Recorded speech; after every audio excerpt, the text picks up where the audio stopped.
Assalamualaikum warahmatullahi wabarakatuh.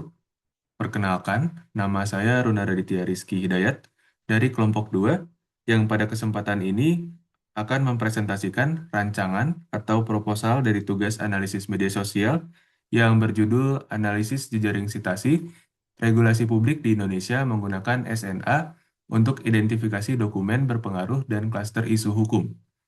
Nah, di sini akan saya perkenalkan rekan-rekan saya. Yang pertama adalah Haikal M. Sayed, dan yang kedua adalah Sarian Izati Kristanio Putri. Dan yang terakhir adalah saya sendiri, yaitu Runa Raditya Rizky Hidayat. Oke, nah, langsung saja kita masuk ke latar belakang dan urgensinya. Di sini masalah utamanya adalah ribuan putusan MA per tahun merujuk pada berbagai undang-undang, membentuk jaringan rujukan hukum yang sangat kompleks.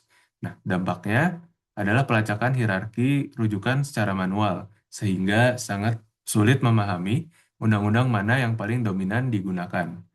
Nah, solusi SNA-nya adalah memodelkan dokumen putusan dan undang-undang sebagai jaringan, di mana Note sebagai dokumen hukum dan juga Edge sebagai sitasi atau rujukan antar dokumen. Nah, eh, yang terakhir adalah urgensinya adalah membantu memahami struktur jaringan sitasi hukum demi mendukung evaluasi dan harmonisasi hukum di Indonesia. Oke, kita lanjutkan ke rumusan masalah dan tujuan. Di sini kita memiliki tiga pasangan rumusan masalah dan tujuan, di mana yang pertama adalah undang-undang mana yang menjadi influential node atau node yang paling berpengaruh. Nah, di sini tujuannya mengidentifikasi undang-undang yang memiliki pengaruh terbesar menggunakan metrik centrality. Kemudian, rumusan yang kedua adalah bagaimana bentuk klasterisasi isu hukumnya. Nah, tujuannya adalah memetakan klaster isu hukum menggunakan community detection. Nah, yang terakhir adalah bagaimana evolusi temporal jaringan sitasi tersebut. Nah, tujuannya adalah menganalisis dinamika perubahan hukum dari waktu ke waktu. Selanjutnya akan dijelaskan oleh rekan saya. Silakan. Baik, selanjutnya untuk dataset yang kami gunakan ini berasal dari Direktori Pusat Putusan Mahkamah Agung. Datanya sendiri difokuskan pada putusan kasasi tahun 2025 sampai 2026 yang mencakup perkara pidana, perdata, agama, dan tata usaha negara. Kemudian dari proses pengumpulan data ini diperoleh 192 notes yang terdiri dari 114 dokumen putusan MA dan 78 undang-undang serta ada 497 edges berupa relasi citasi berarah atau directed graph. Selanjutnya,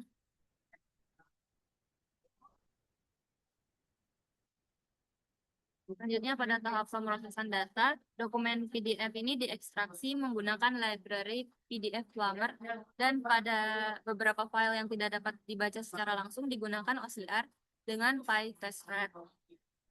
Selanjutnya dilakukan pencarian citasi menggunakan regular expression atau regex untuk menangkap pola teks seperti undang-undang nomor sekian. Untuk arah edge dalam jaringannya sendiri, source merupakan dokumen putusan terbaru, sedangkan target merupakan undang-undang yang disitasi.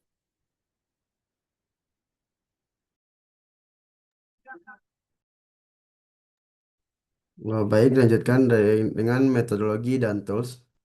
Metodologi yang Metodologi analisis yang digunakan yaitu pemodelan jaringan, pengukuran sentralitas, deteksi komunitas, dan analisis temporal. Serta tools yang digunakan yaitu pengumpulan dan pemrosesan data, library request, Beautiful Soup, dan Pandas, pemodelan dan analisis SNA, yaitu Library Network Act, visualisasi jaringan, yaitu library Matplotlib, dan perangkat lunak open source GP. Selanjutnya, ya, nah, di sini eh, penjabaran pembagian tugas. Yang pertama yaitu Lunar sebagai data engineer, dia yang melakukan scraping data cleaning, ekstraksi teks PDF dan regex, pembuatan notes atau edge list. Lalu Sarian sebagai coding network act, perhitungan centrality, algoritma community. Lalu saya sendiri sebagai visualisasi GP, interpretasi konteks hukum, penyusunan proposal dan laporan dan PPT. Alur kerja proyek di fase pertama itu diakuisisi dan prapromsesan dilakukan di pekan 11.